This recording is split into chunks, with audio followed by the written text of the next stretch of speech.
নমস্কার।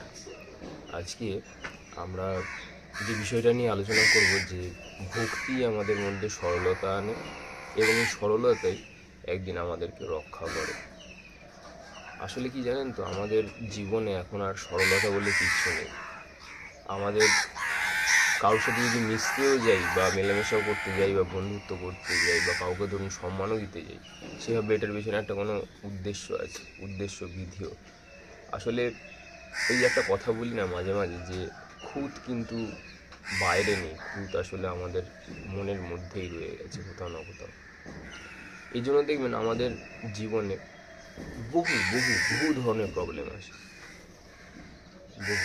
তখন দেখবেন অ্যাস্ট্রোলজিক্যাল যে জিনিসগুলো, আপনার অ্যাস্ট্রোলজার বা বাইরে থেকে কেউ যখন আপনাকে এখানে প্রেডিক্ট যখন করেছে, তখন দেখবেন সমস্ত কিছুই আপনার মিলতে থাকে। ও বলেছিল আপনার ফ্যামিলি থেকে আপনি দূরে চলে যাবেন, আপনি তাই হচ্ছেন। সে বলেছিল যে আপনি এভাবে আহত হবেন, তাই হচ্ছে। কিন্তু ভক্তি দিয়ে একটা জীবনকে পুরোপুরিভাবে বদলে দেওয়া সম্ভব, কারণ ভক্তি একমাত্র পথ যেটা সরলতা আনে। আর এই সরলতাই হচ্ছে সেই জিনিস যা আপনাকে ঈশ্বরের আরও কাছে নিয়ে যায়। আপনি ভক্ত প্রহ্লাদের গল্প তো শুনেছেন। এবার লোকে বলবে যে সরলতার কথা বলছো, সরলতা দিয়ে কি আর কলিযুগ চলে? এরকম বহু উদাহরণ আপনাকে আমি দেখাতে পারি। কিচ্ছু জানে না, কিচ্ছু বোঝে না, লোকের কাছে তারা অ্যাবনর্মাল টাইপ, মানে সমাজ তাদেরকে স্বীকৃতি দেয়নি। দে আর ফার মোর রিচার দেন ইউ। আপনার বাড়িতে বোধহয় অত কাজের লোক নেই যার বাড়িতে, যার আমি কথা বলছি। আপনি ঘরে শুয়ে থাকলে আপনার বাড়িতে ডাক্তার হয়তো আসবে না, আপনাকে তুলে নিয়ে যেতে হবে। তার বাড়িতে আসবে। বুঝতে পারছেন আমি কী বলছি? সে একটাই কাজ করে, শুধু তার ঠাকুর ঘরে দরজা বন্ধ করে সে শুধু বসে থাকে, ব্যাস। দুনিয়াদারি থেকে কিচ্ছু তার চাওয়ার পাওয়ার কিচ্ছু নেই। সে খালি একটাই কথা বলে যে আমি যার চিন্তা করি সে আমার চিন্তা করে, ব্যাস। আমার আর এসব দেখে কী হবে, চারিপাশে কী হচ্ছে কী না হচ্ছে। এক অদ্ভুত এক বিশ্বাস। ভক্ত প্রহ্লাদের কথা বলতে গিয়ে দেখেছেন তো, কলিযুগের মতন কত লোক তাকেও সেই সময় মারবার চেষ্টা করেছিল, মেরে ফেলবার চেষ্টা করেছিল। পেরে কি ছিল? পারেনি। তার ঈশ্বর তাকে ঠিক রক্ষা করেছিল। আমাদের জীবনেও আমরা সব কিছু চাইছি, ওই জন্য পাচ্ছি না। যেদিনকে সমস্ত চাওয়া চাই এগুলো যেদিনকে অফ করে দেবো, কমপ্লিটলি অফ, যে আমার আর কিছুর দরকার নেই, যা হবে হবে, না হবে না হবে।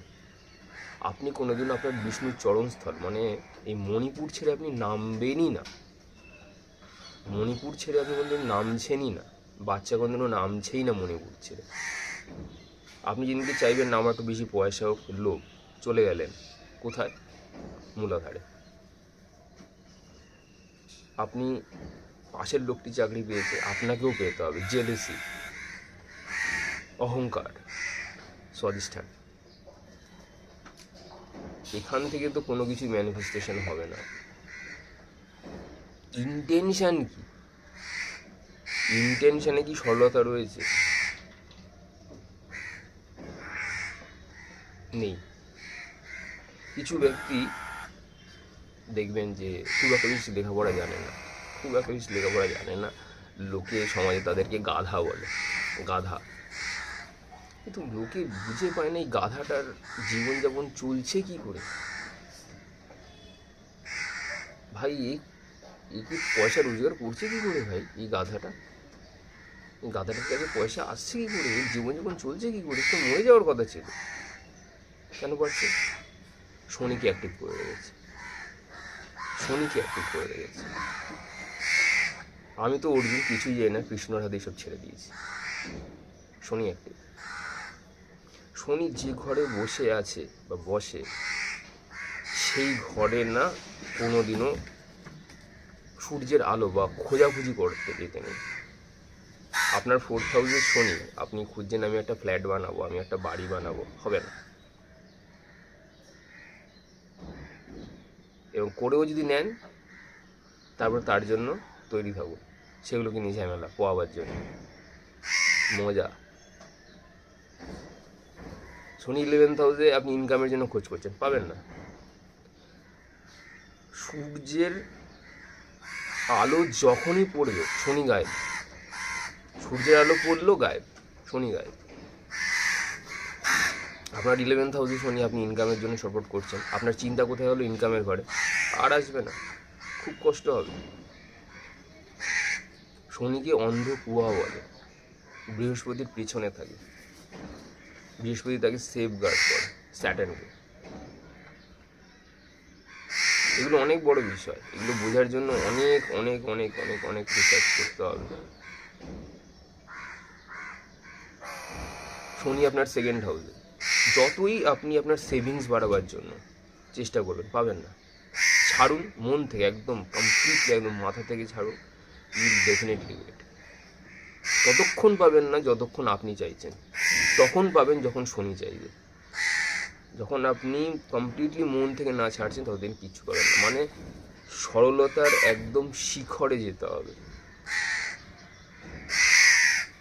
ইন্টেনশন একদম ক্লিয়ার থাকতে হবে, ইন্টেনশনের মধ্যে পিউরিটি থাকতে হবে, তখনই আপনি পাবেন। ল অফ অ্যাট্রাকশন কেন কাজ করছে না? মণিপুর চক্রের নিচে চলে যাচ্ছে।